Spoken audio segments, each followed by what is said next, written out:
Guys, how cute are my new sunglasses? This is such a side note. Not much has happened. Actually, yeah, nothing has happened. Like, sorry guys, Love Island's just started, so I'm gonna be quick.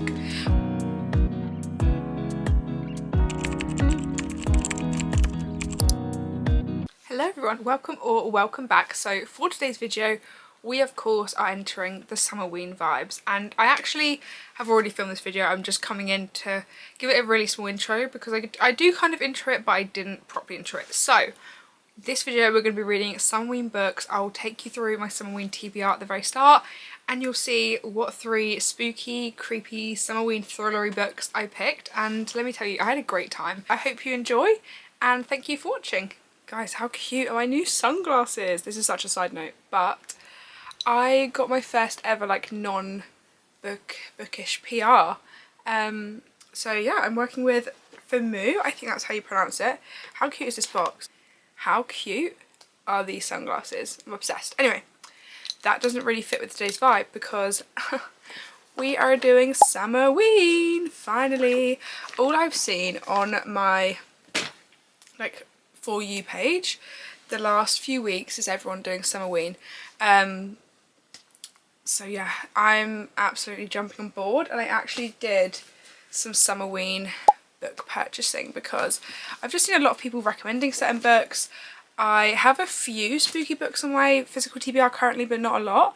I literally just recently did a huge book haul video, and I literally said in that how I think so far this year I'd bought something like 60 odd books, and I was like, right, we need to go to book buying ban, and then lo and behold I didn't have enough spooky books, so here we are. I'm going to quickly show you the 5 books that I purchased for this video. We won't be reading all 5 of them in this video. Don't want to set that standard because that's pretty crazy, but I'm definitely going to try to get to at least 3 of them. So the first one we've got is I Was a Teenage Slasher by Stephen Graham Jones. Then we have We Used to Live Here by Marcus Klewer, I think. I'm not too sure, but I have seen this one do the rounds quite a few times on TikTok, so I'm excited to actually finally hopefully read this. Then we have A House with Good Bones. This is by T. Kingfisher. I feel like I've heard so much about this author, so it's definitely one I want to get into because I've actually not read anything by this author. Then we have The Southern Book Club's Guide to Slaying Vampires by Grady Hendrix. I didn't realise Grady Hendrix wrote My Best Friend's Exorcism, which is one that I was also really close to purchasing, and I feel like that's very beloved, and I feel like I've heard really good things about that one, so I have high hopes for this. And last but not least, we have Final Girls by Riley Sager. This is the first book we're going to start in this video because I've actually already started it. I started it yesterday evening really briefly, and then I've been reading a bit today. So I'm currently on page 92, so probably like around the 20% mark, I would say. If you're unsure what this one is about, it says, first there were 3. The media calls them the Final Girls, infamous group of survivors that no one wants to be part of. Then there were 2, but Lisa dies in a mysterious circumstance.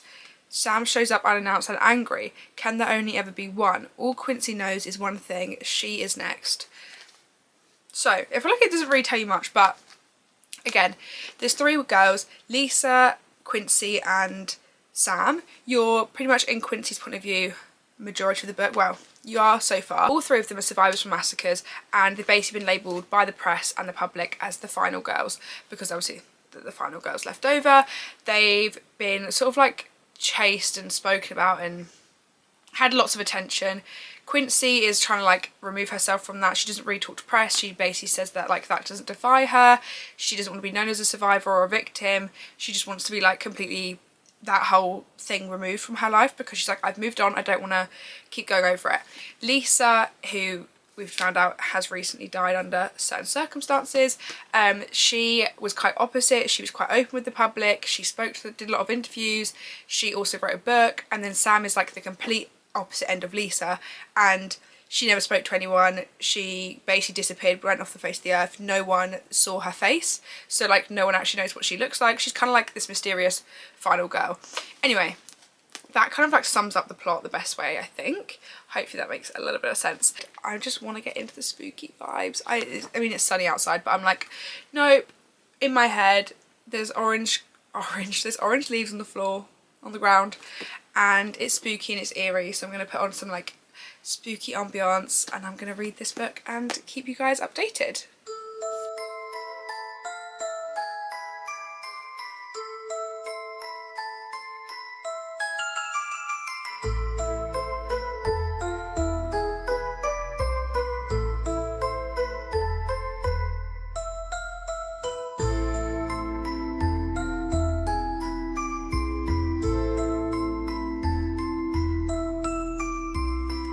So I thought we'd quickly update on Final Girls because I think, yeah, I last spoke to you guys yesterday when we'd started.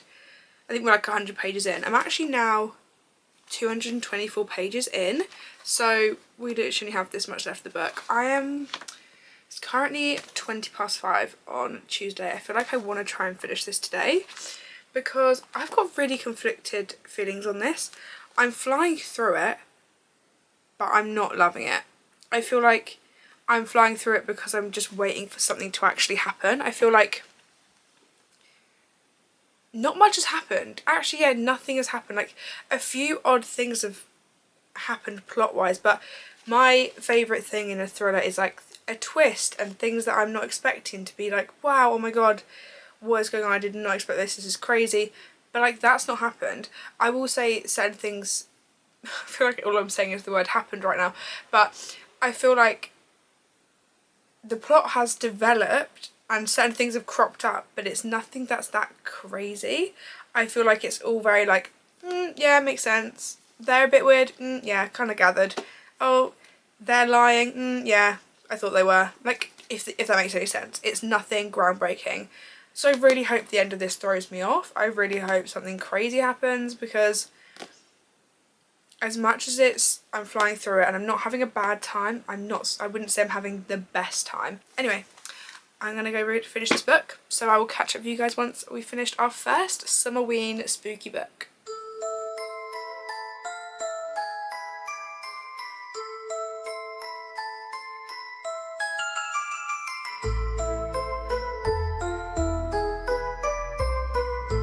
Okay, I have a theory, and if I'm right, I'll be shocked but also unimpressed.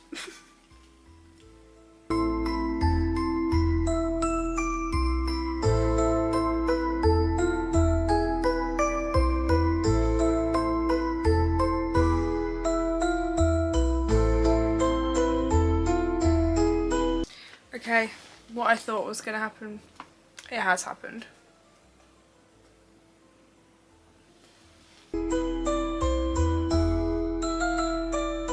So guys, oh my god, what just happened to my voice? So I've now finished Final Girls by Riley Sager. I feel like, honestly, I don't have much to say about this book. I really like Riley Sager, but this one, I don't know, it just didn't really do it for me. Was I intrigued about the storyline, the plot? Did I read it within like 2 days? Yes. But I don't know, I feel like it wasn't worth it. Like, the payoff, I really wanted like a really big twist, and I wanted something that was like really crazy. And of course there was a twist. It's a thriller, there's going to be a twist, but was it as crazy as I thought it could have been? Was it as crazy as I'd hoped it had been? No, I feel like it was like, oh, okay, if that makes sense. Like, it wasn't like a like, there's no way, this is so clever, this is so smart, this is so far-fetched, like, I get it, but I'm also like, how does this even make sense? It wasn't like that. It was just like, kind of like, yeah. Because the people that it involved, I was very questionable of. I was questioning regardless, so I feel like that kind of took that out of it. Anyway, I think I'm going to rate that, honestly, a 3. I was really close to saying, like, do I want it to be a 3.5, but I don't think it's a 3.5, guys. I think it is just a 3. Sorry guys, Love Island's just started, so I'm going to be quick with this update. But the next book I think we're going to go with is the Southern Book Club's Guide to Slaying Vampires, because I feel like what is more, like, vampires is like the epitome of like spooky, Summerween, Halloween vibes.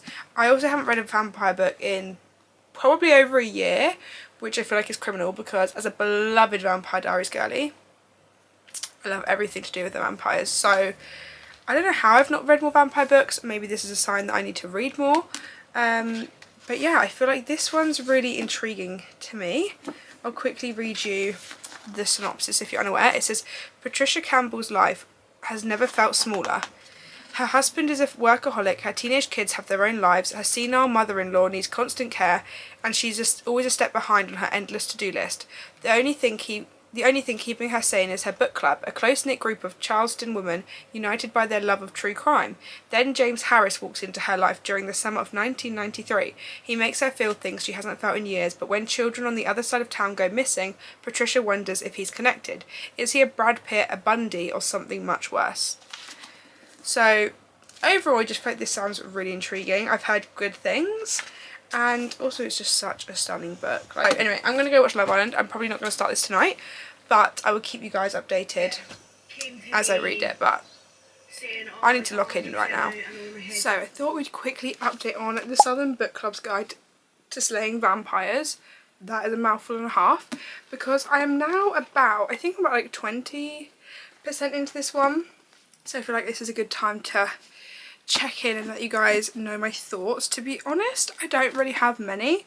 I won't lie, I was a bit bored. Like, I was getting a bit bored for the first like 15%, because I feel like the start of the book, obviously we're being introduced to Patricia and we're figuring out like more about her life, and it's very clear that she's kind of not very fulfilled within her life, and she's not unhappy, but she's not happy. Like, it's very evident that she's just kind of like trudging through life, if that makes sense. Like, she's just plodding along, she's doing these things, her kids are a bit annoying at times, her husband's not great at times, but she's just like, well, you know, whatever, getting on with it. Then she has the book club, which obviously makes a big difference, and I feel like she finally has sort of like this community, and she feels like she has this outlet and this space that's hers, and it's obviously doing good things for her.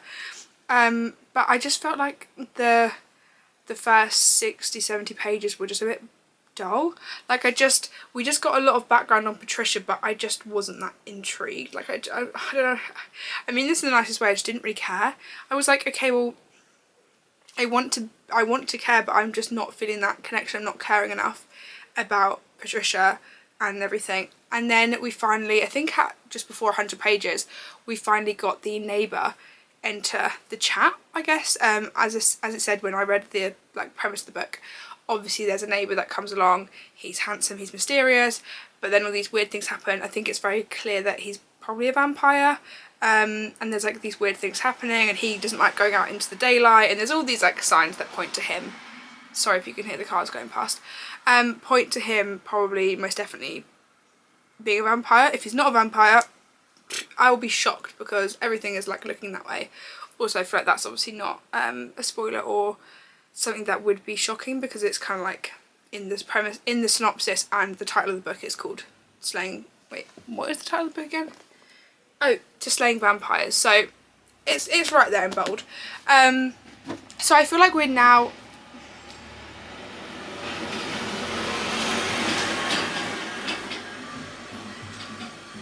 Sorry, I live right next to fields, so tractors and stuff go past all the time.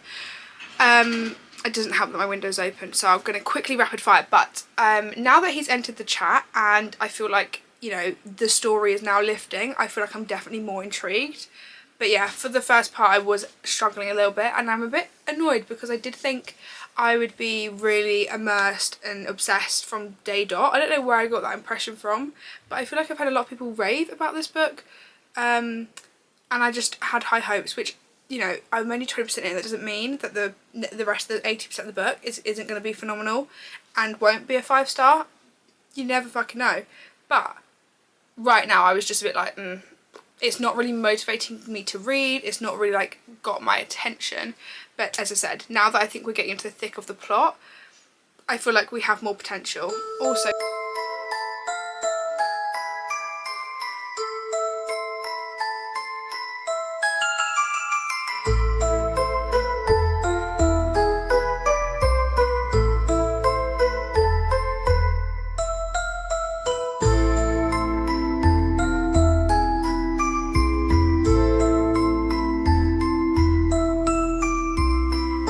I'm now about 40% into the Southern Book Club's Guide for Slaying Vampires, to Slaying Vampires, sorry, and I thought I'd quickly update because I think when I last updated I was like 20%, and I did say I was a little bit bored and I needed the story to pick up.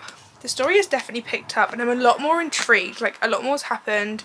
There's been deaths and things happening in the town, and there's a bit more of a question mark over the neighbour James, who like was introduced earlier on in the book. So we're definitely getting into the thick of it. I feel like I'm definitely more gripped and hooked, which is lovely because that is exactly what we want. And I rarely ever read vampire books, which is crazy as someone that loves vampires.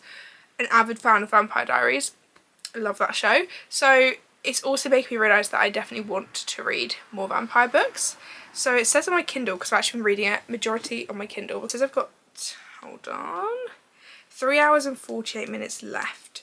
So I want to try and finish this tonight, but I don't think, don't want to say I don't think, but like I want to do a few different bits. I want to tidy, hoover, get a few bits sorted. So I definitely want to try and finish this tonight. If not, I definitely will be finishing this tomorrow. I'm going to continue reading and I will catch up with you guys once we've read a bit more.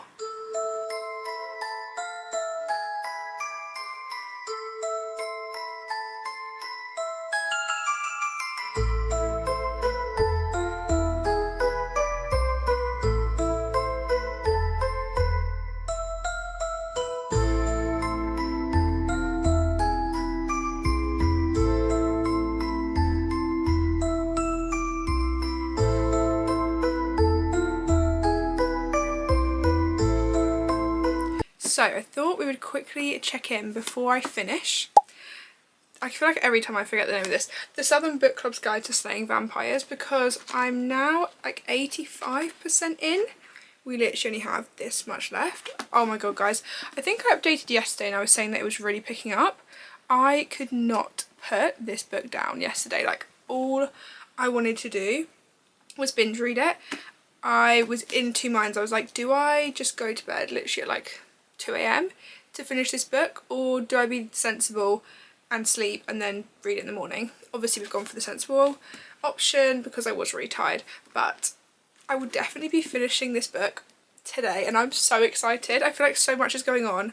I don't know how or when we're going to wrap this up, because I feel like every single time something happens I think, okay, without saying too much, I think, oh, like we're finally gonna get this end result that we've been waiting for and wanting for like the whole book, and then something will happen and I'm like it's really keeping me on the edge of my seat, really getting me in feeling all the emotions. So I feel like it's doing a very good job. I'm not going to say too much because obviously I'm literally right by the end, and I feel like I've done very well, not to toot my own horn, but I feel like I've updated quite well on this book, so I don't want to ramble on, but I just want to check in, say I'm really enjoying it and I'm so excited to finish it because I need to know what's going to happen. But I'm going out at it's Saturday, so I'm about to go out, but when I'm back, I think my Kindle says I have like an hour, so we are powering through, we are finishing that book.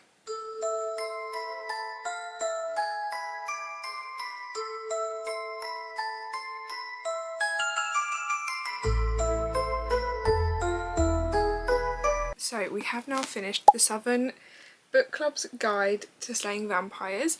I'm not going to go into too much detail on my thoughts and opinions because obviously I feel like I've checked in quite a lot on this book, so I feel like we don't need to go too into it, but overall I thoroughly enjoyed this. I feel like obviously at the start it was a bit slow. I was like, am I going to enjoy this? I really enjoyed this. I'm definitely going to be reading more of Grady Hendrix's work because I'm really excited. I feel like this book was such a good Summerween book. I'm definitely going to pick up, I think I'm going to pick up my best friend's Exorcism around autumn, like October time, and then I think I might also look at he's got another one and it's like, I think it's the Wayward Witches something. I don't know, I'll pop it on the screen, but I've heard good things about both of those as well. So this is definitely going to be an author that I will be exploring and reading more of because this was such a fun time, and I did decide to rate this at 4 stars. I feel like it could have been higher, but 4 feels right. Like 4 feels like the perfect one. I'd highly recommend it. I had a great time. Didn't give me 5 stars, but I did have a really good time reading it. So moving on to our third and final book for this video, I've decided to go with A House with Good Bones by T. Kingfisher, just because I've heard so much about this author. I feel like she's written, I believe it's a she, I just want to make sure, yes, it is a female author.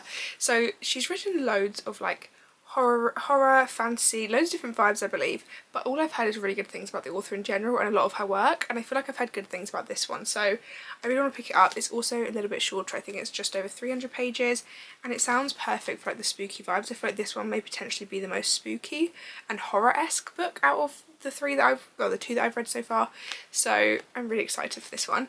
And if you're unaware about this one, it says, in this ordinary North Carolina suburb, family secrets are always in bloom. Samantha Montgomery, also I love the last name Montgomery, I feel like such a good last name, pulls into the driveway of her family home to find a massive black vulture perched on the mailbox staring at the house. Inside, everything has changed. Gone is the eclectic warmth Sam expects. Instead, the walls are a sterile white. Now, it's very important to say grace before dinner, and her mother won't hear a word against Sam's long dead and little missed grandmother, who was the first to put down roots in this small southern town. The longer Sam stays, the stranger things get, and every day more vultures circle overhead. So this just sounds really eerie, really creepy. I actually have read a few pages. I'm literally on page 37, so we've not made much headway, so I don't really have much of an opinion yet, but I'm really intrigued to see how this goes. I hope it's spooky, thrillery, like maybe a bit horror-y. I feel like I'm ready for a bit of horror, a bit of like freaky, scary vibes, because that wasn't really that scary, but it definitely was really exciting and thrilling. Whereas yeah, I'm excited to see a horror because I'm not a big horror girl. I'm terrified of horror films. I don't really watch them unless I'm with someone, and even then I'm not that for it. But I would like to try and see if I would enjoy a horror book. Maybe not like an extreme horror book, but dipping my toe slightly into the genre. So whether this will help or not, I don't know, because obviously I don't know how horror it really is, but I feel like this one is a good start, so I will keep you updated on how we get on.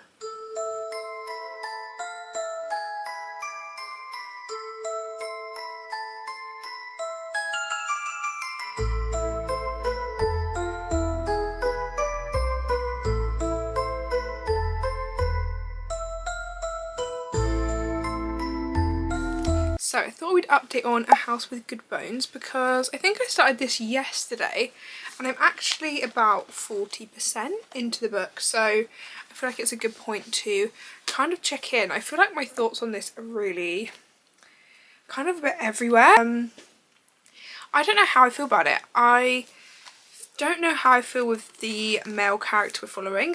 The main character we're following. So we're following Samantha? Yeah, Samantha.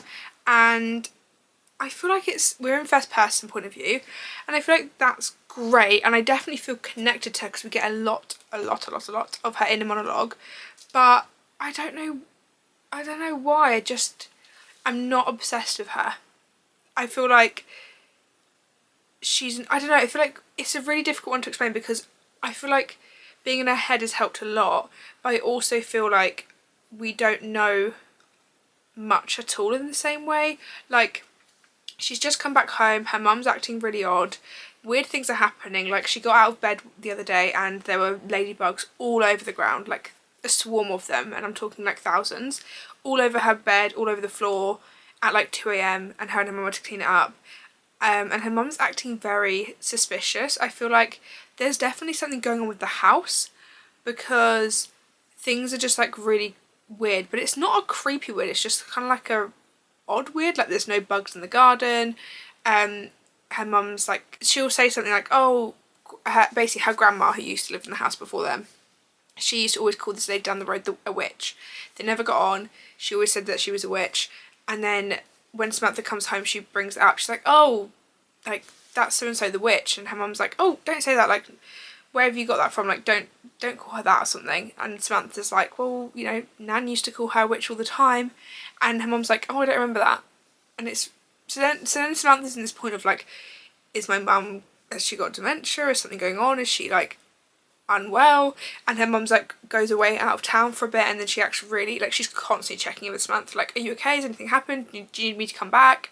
Like, she's always just a bit worried and anxious, and there's definitely something weird, like I said, going on with the house. Like, that's the main thing I've pulled from this. Like, there's no bugs, then there was a swarm of ladybugs in her room, then when she tried to like, she decided to cut some of the roses that miraculously just like look after themselves and grow 24/7. Like, her mum's not a gardener, but these roses are like the best roses anyone's ever seen. It's like a big top point of the book, is how the roses are like incredible, they're the best roses that anyone's ever seen, but no one really looks after them. They just somehow appear and like look amazing. And she like cuts some of them to try and put them in the house to make it a bit brighter, and her mum like freaks out. Like, she's a bit like, oh my god, you've cut the roses, and is a bit freaked out by it, but she doesn't really say anything, and you can tell there's something going on. Like, it's very clear something weird's happening. But the thing is, for me, because I'm 40% in, I'm like, can things just happen already? And I feel like we're reading the same sort of thing over and over. So like every day we're getting, because I forgot to say this, I feel like I'm giving a really dishevelled summary of this book and like explanation, but there's this, the last chapter was called like the 5th day, so we're getting each day of her like being home, and every day is kind of like the same day over again. Like, she wakes up, she talks about bugs and creatures and, you know, like all these different facts about bugs, and you get like all her inner monologue about it, and talking about like people that aren't like aware of them, and all of this stuff that's very like random. Obviously I have no knowledge in this. It's not an area that I've ever really like looked into, because it's not something that, like, obviously I love an insect, I love a bug, I know bugs, but I don't really know like the in-depth stuff. So we get a lot of that, which I feel like kind of takes me out of the story, because I'm like, okay, I'm not really here to read. It kind of feels like I'm reading like an encyclopedia or something. I'm like, I'm not really here to read about all the different species of beetles. Like, that's not what brought me into this book. And then something weird will happen. Her mum will act really like bizarre and very clearly like something's wrong, and then by the end of the day she's like, okay, good night, and then the next day rolls around, something odd will happen, her mum will act weird, and then she goes to bed. Like, it's very rinse and repeat. I feel like we're just like, the weird things are slightly changing, but it feels very repetitive. It just feels like I'm reading like nothing's happened, like nothing's happened. And because we're nearing the 50% mark, I'm like, we really need something to happen. So yeah, don't know if that made any sense. I feel like I did a really weird way of trying to summarise and explain my thoughts and opinions, but as a whole I'm a bit bored, but hopefully that will change. I don't even know where I'd go rating wise with this one right now, so I'm not even going to think about that. But that's currently where I am, praying something happens, praying it picks up, and yeah, that's all I can do, that's all I can think, and we'll see what happens.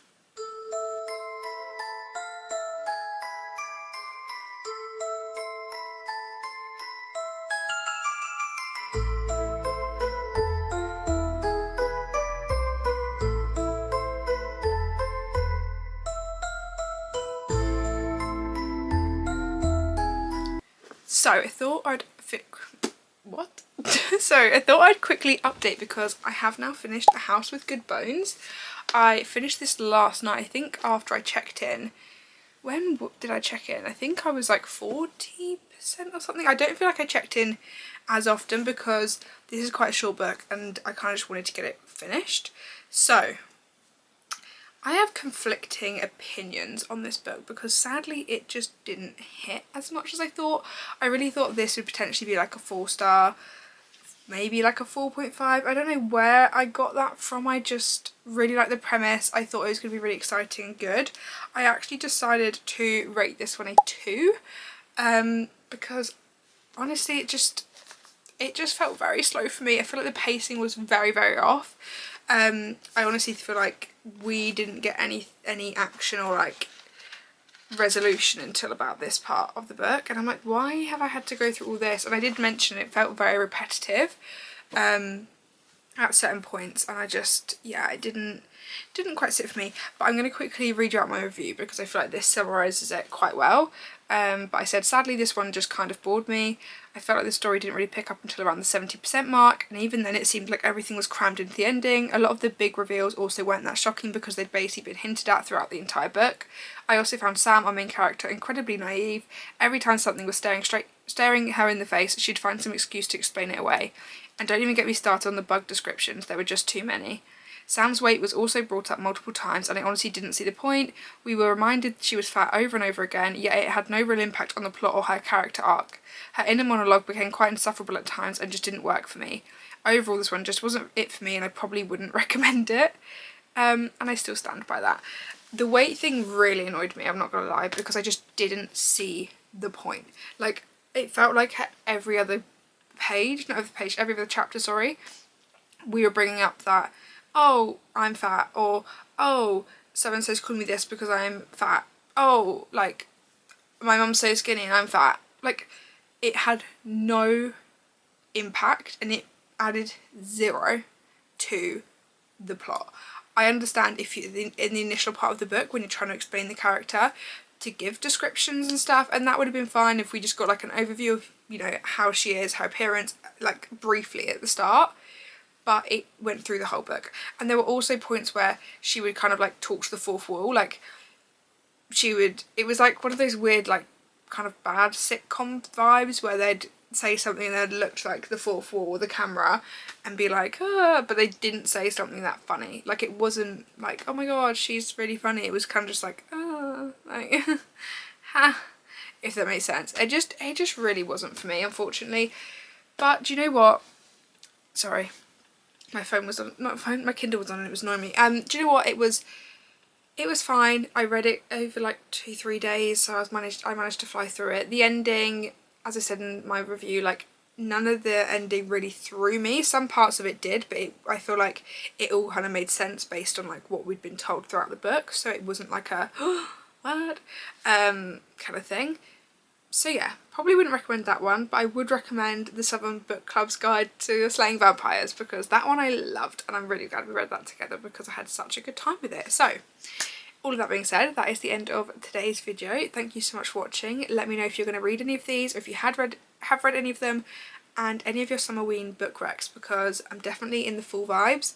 I'll be reading more and I'm just so excited for autumn time. So let me know if you've got any, but thank you so much for watching. Please subscribe and hopefully I will see you again in the next one.